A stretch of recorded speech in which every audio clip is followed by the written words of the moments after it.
Hi everyone, welcome back.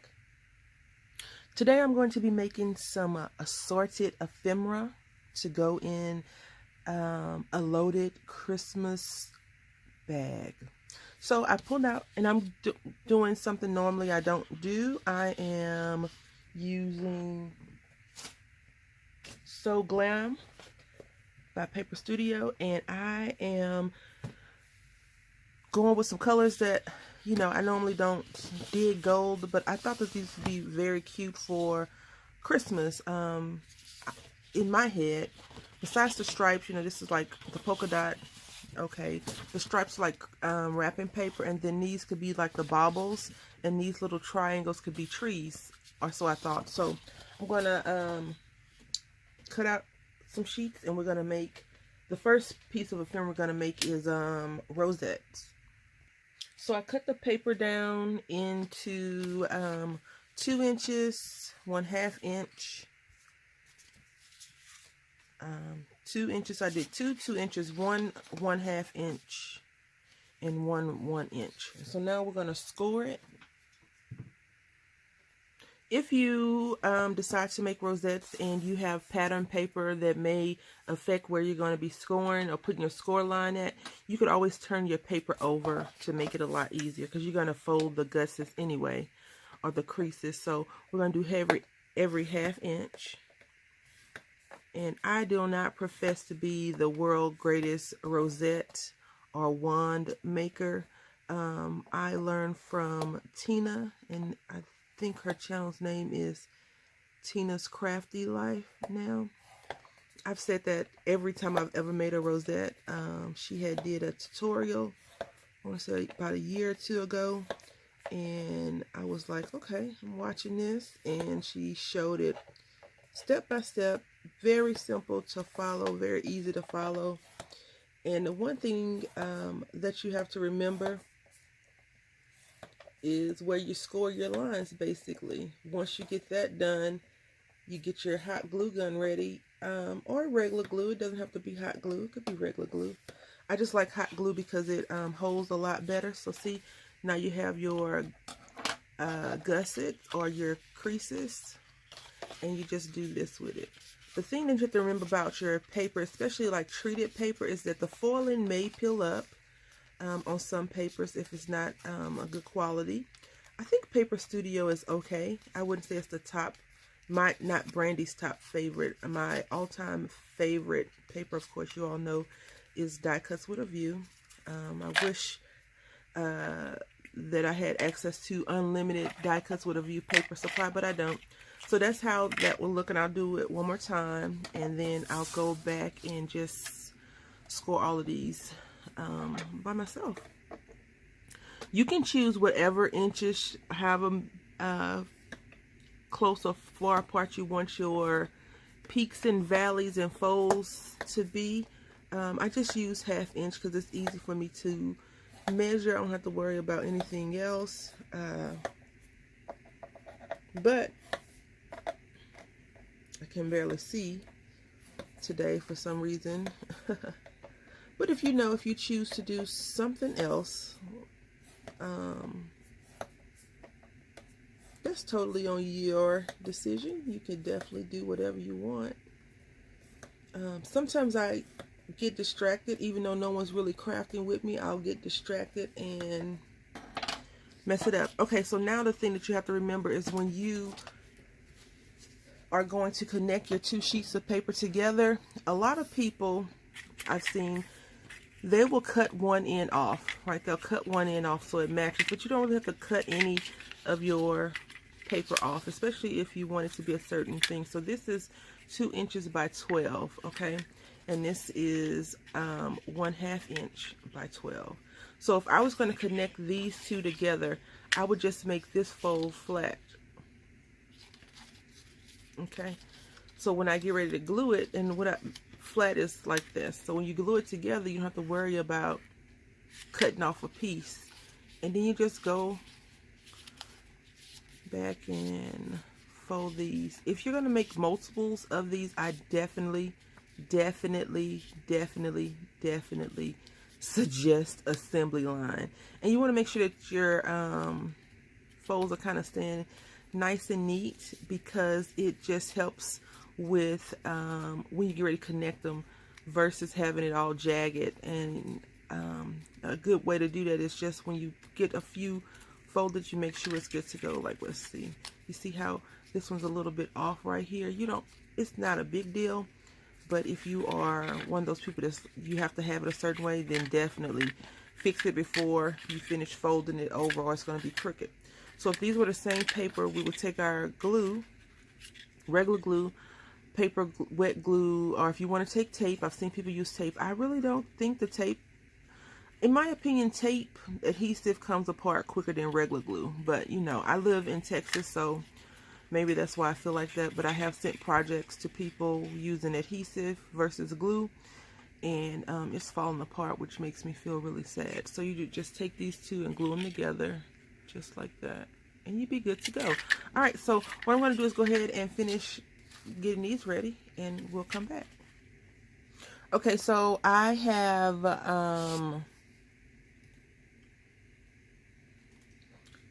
cut, scored, and I did one set of them, and now I'm going to just quickly show you what I meant about connecting together. So you see how we have this one up, so we need to have basically right here how this one is up. See, it's up. You need to make this one go down, since it's the connector. Since it's connecting, you need to make it go down. What I have found is if you don't rush and do it, I believe that the rosette comes out a lot better. But when you're hasty and you're trying to get it done, sometimes it may not come out. And that's just my opinion, like it doesn't fold properly. Of course, you're entitled to your own opinion. You can think whatever you like to think. So now we have this going up. So I guess this is called a peak, and that would be a valley, and you just connect them together just like that. So that is that. I'll do those off camera. And so now what I decided to do is I really like decorating the edges of the paper. It gives it a little bit more, I don't know, something. Insert a fancy word right there. So we have that, and then you just fold it the same way. Again, taking your time, because you don't want to mess up your paper. And even though it's paper, a lot of this is time consuming. So sometimes I'll start on one end and do it, and then I'm like, okay, let's go on the other end. And since I have a peak or a mountain there, I do the exact same thing here.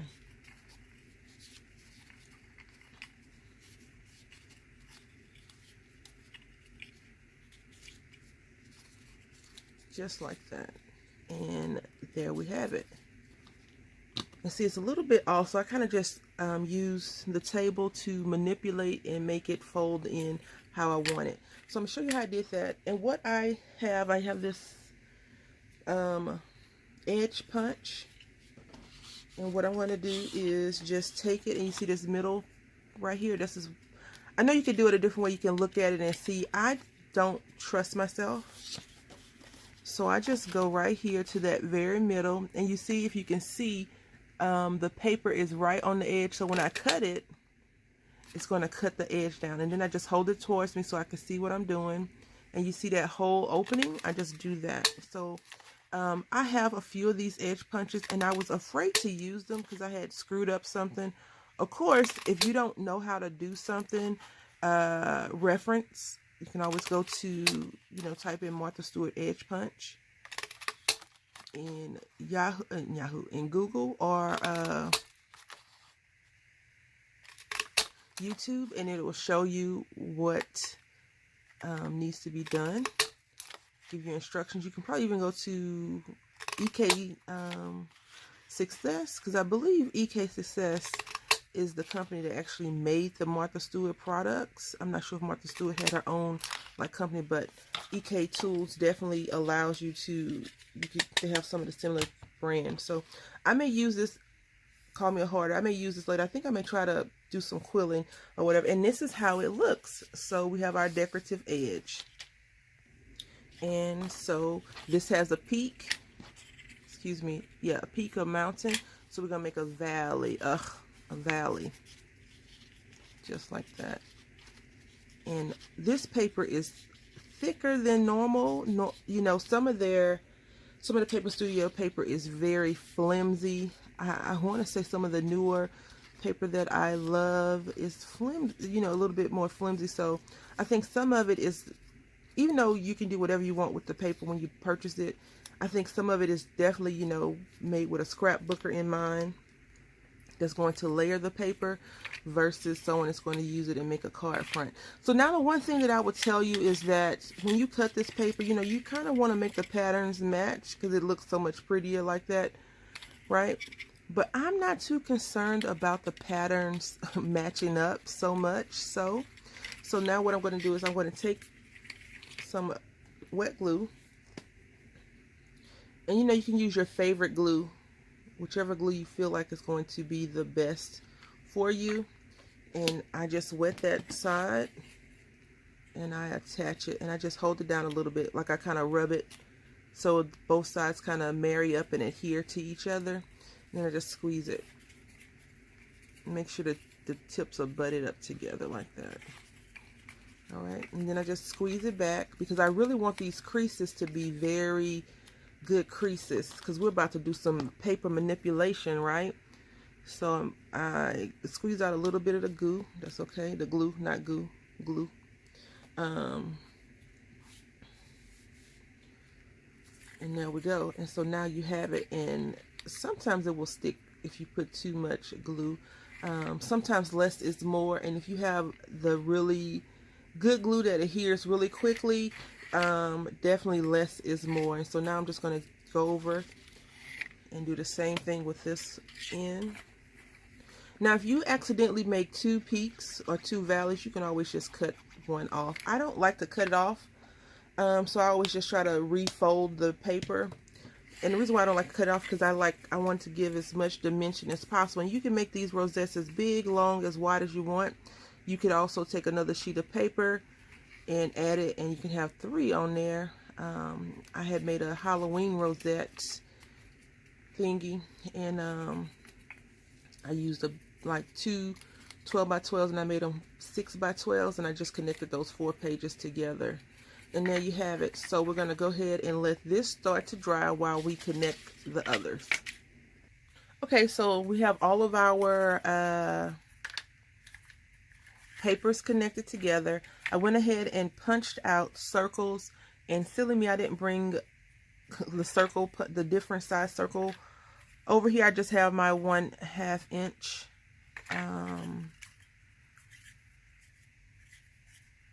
circle punch over here. So that's what we have, and you can see this is a 1-inch circle, so I mean 1-inch strip of paper, so it won't really work that well. So what I decided to do is take a snowflake punch and punched out the snowflake, and hopefully that works and I don't burn my finger. So we're going to go ahead, and the glue gun is on and it's heating up. So this is the fun part, I guess. This is where all the hazard duty stuff could come in to play, which is, in my opinion, the most dangerous part of crafting is the glue gun and scissors and knives. You just have to be very careful when doing that. I'm quite sure you already know that, but I just like to tell that again. So what I'm going to do now is I just let the pieces that have been drying the least time sit to the side, and I did this one first. So I kind of pull it out, and then I push it back in one last time. I don't know why I pull it out. I guess to make sure nothing's stuck from the glue. It just makes me feel a lot better to make sure that I have all of the glue on the spots it's supposed to be on versus not. And then I just press down, and the pieces that don't get pressed down, I just kind of grab them and release. So I grab and release, you know, let some go and pull some more on. And then, so you see it's back to being springy, and then I just flip it down like that and hold it in place. So this is the part that I really do not like about crafting this kind of stuff, because the glue hurts. If you've ever seen glue burn someone, it hurts bad. This one lady got first, second, and third degree burns from a glue gun. I think she was squeezing it and it kind of popped on her. which is really not good. Even if it's low temp, it still burns. And I don't know what this one is. This is a glue gun that I was going through my boxes and found. I think this probably used to be my mom's, but it was still in the packaging. You know, glue guns are fairly inexpensive. So I would say most people have at least 2 glue guns on hand. Most people. Some people have more. But most people have at least 2. Because I believe a while back, I'm not even sure they still may have it, I could have sworn I saw a glue gun at the Dollar Tree. And if not, you can go to your local hardware store and get it, because they only cost about $2 at the hardware store. Oh, nuts. This is not gonna work on here, which is okay. This is that one, so we're gonna reapply some glue. I checked it. You know, I looked, I was like, yeah, that's the right one. Even though it's the same paper pad and they should all the colors should coordinate, I don't want to mix and match. Mix and match. Mix and match. Mix and match them. I want them to go with what they, you know, what I intended for them to go on. And you see how tiny this rosette is? The smaller, you know, the shorter the paper, you know, 12 inches by whatever is going to make it that small. So if you did like 12 by 7 or 8, it would be bigger. The wider the paper, the wider the rosette. But I need it to be small because I'm making a stuffed bag at some point this week. So almost did it again. All right, so now I'm just going to sit this to the side. I'm not going to embellish it yet. I'm going to make sure this is good. And I like it already. It's very different. I'm definitely not a gold person. Like, I don't really care for a lot of gold. But we're going to make this work. And that's what I was saying at the very beginning of the video. I am doing something I normally don't do, which is make gold crafts, but I have a plan for this project once I finish with it, so we'll see how that works out. Now, what I will tell you is that I found that the smaller the rosette, sometimes even the bigger ones can bow up, so if I'm squeezing it too much, it'll pop back up, and then that's when I'm really concerned about the glue getting on my hands. So let's go ahead and finish these up, and I'll be back. Okay, so this is how they look, and I like the little snowflake. And this is the back. The back isn't really a big deal, but I like to make sure that it looks decent. And so what we're going to use, we're going to take this jolly and use this jolly because it's black and white. And we're going to use this little deer as well. And even though it has a red eye, I may pull that off and find a gold rhinestone or something, but I don't even know if I have a gold rhinestone, to be honest with you all. And we're going to put this jolly right here. And I knew it wasn't going to really stick. I knew that. Okay, so I just reinforced with some regular glue. I mean tape, some double-sided adhesive red line. And there we have it. And I'm going to put this deer on this one because I think that looks like it goes together kinda, and I think it may stick a little bit better since I have more coverage. Nope, nope, nope, and nope. All right, so I'm just going to put the tape right here, so where the deer would be, I'm going to tape it down right there like that. Okay, I'm going to leave these other two plain for now because I do want to put some straws on there, but I need to decorate the bag first and see how I'm going to actually adhere all of these pieces on to the bag itself. So we've made 4 fun, different, out of the norm for Brandy rosettes. So now let's move on to our next ephemera. So we're going to make some fun bows really quickly. I have 2 lengths. I have 1 by 10 and 1 by 7. So we're going to do the 1 by 7s first. And so what you're going to do is you're going to go to one, from your tip to 1.5 inch, and you are going to punch. Turn it over. Punch. Then you're going to go to 3.5 and punch. Turn it over. 3.5, punch. Then what I do is I just turn this around and I go to 1.5, punch, turn this over and punch. All right, so we have those, and I'm gonna go ahead and do all of them out. I'll do the 1x10 and then I'll do the rest by myself. So for the 1x10, you're gonna go to 2 inches, punch, turn over, punch. Then you're gonna go 5, punch, turn over, punch, turn, 2, punch. All right, I'll go ahead and punch up all the other ones and come back. Okay. I did, when I learned how to do this, I used 2 strips, but what we're going to do is we're going to just take and fold these over just like that. And right in here, we're going to put a strip of tape for a little bit of reinforcement. So I'm going to go ahead and do that on all of them. I'll show you the first one. I'm just going to put that little strip of tape right there. And then I'm going to pull it off, and I'll show you that once I finish these. All right, so I just put that strip of tape right there. So now what I'm going to do is I'm just going to fold it over like that and like that. And there we have our little bow. Now if you want to, you can definitely round your corners, or you can even go in and clip some off, and I think I will do that. But this is how our bow is going to look, and I'll go ahead and finish all the bows and come back and we can decorate the center. Okay, so I'm going to show you this one more time from the back so it's a little bit less brandy and more legible, understandable. So I'm just going to take this and put it right to the center and press down, and I'm going to take this end, this tail, this side, and put it right down in the center.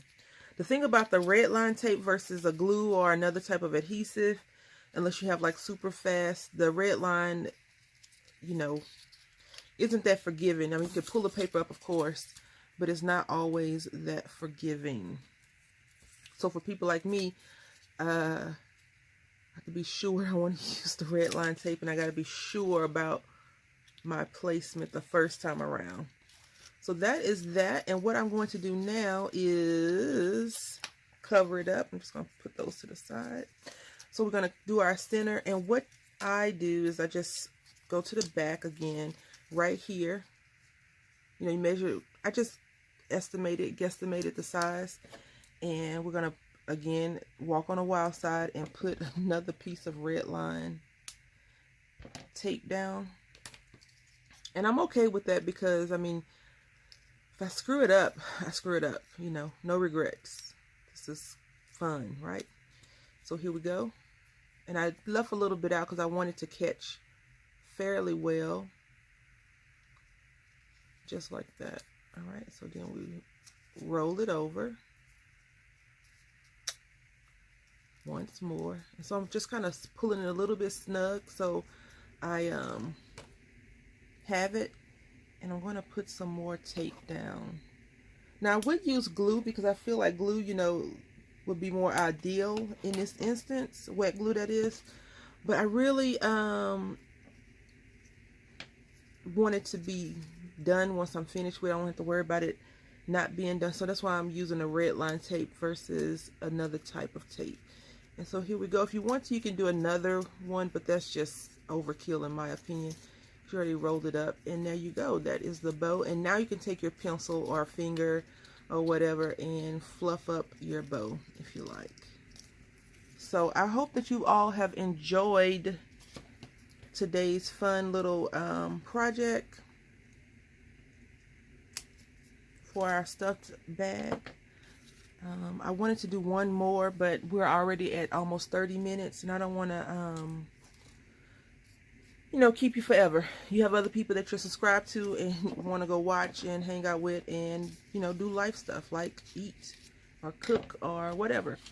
So until next time, I want to say thank you so much for watching, supporting, subscribing, liking, you know, doing all of the fun stuff that people ask you to do on their YouTube platform. So be jolly until next time. Happy crafting.